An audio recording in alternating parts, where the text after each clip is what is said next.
Magandang balita po ito. Teachers to receive World Teachers Day Incentive Benefit. Taon-taon tuwing October.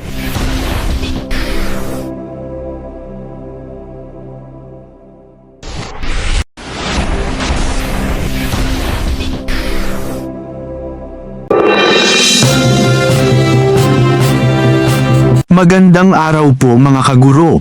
Magandang balita po ito. Teachers to receive World Teachers Day Incentive Benefit.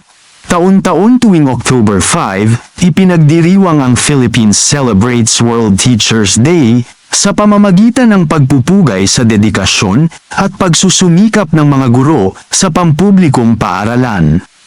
Bilang bahagi ng pagdiriwang na ito, natatanggap ng mga guro ang World Teachers Day Incentive Benefit na nagbibigay sa kanila ng 1,000 pesos bilang tanda ng pagpapahalaga sa kanilang pagsisikap sa paghubog ng kinabukasan ng bansa.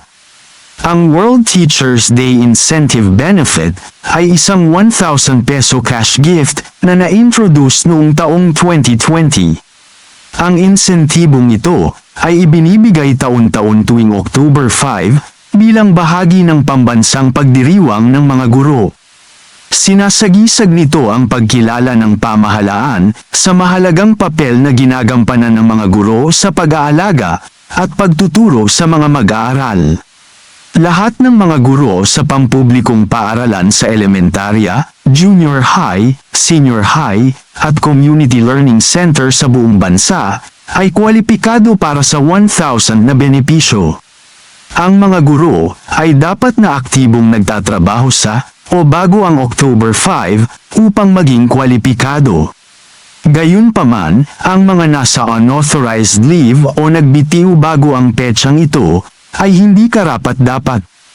Bagamat ang 1,000 pesos ay maaaring mukhang maliit na halaga, ang halaga ay nakasalalay sa pagkilalang ibinibigay nito.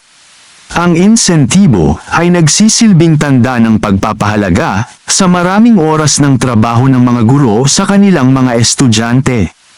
Ito ay nagpapaalala sa mga guro na ang kanilang mga pagsisikap na kadalasang hindi napapansin ay pinahahalagahan at ipinagdiriwang. Ang 1,000 pesos na insentibo ay ipinamamahagi taon-taon tuwing October 5 sa pagdiriwang ng World Teachers Day.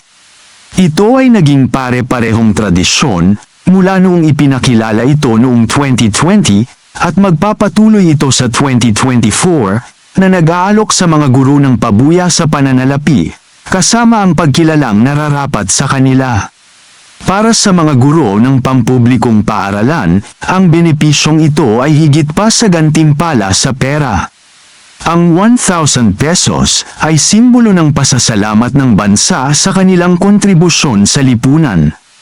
Ito ay nagsisilbing paalala na ang mga guro ay mahalaga sa pagbuo ng isang mas maliwanag na kinabukasan at ang kanilang dedikasyon ay hindi napapansin.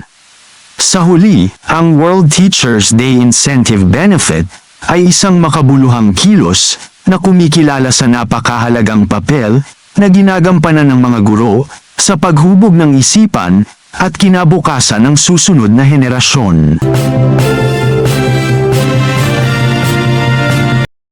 Kung meron man kayong mga komento tungkol sa mga isyong ito, maaari kayong magbigay ng mga reaksyon sa comment section na makikita sa ibaba ng bidyong ito. Maraming salamat, at kung ikaw ay interesado ng mga bidyong tulad nito, mangyaring suportahan ang channel na ito sa pamamagitan ng pagpindot ng like, pag-share ng mga video at kung bago ka pa lang sa channel na ito, please subscribe sa channel na ito at pindutin ang notification bell at piliin ang all upang maabisuhan ka para sa mga paparating pang mga videos.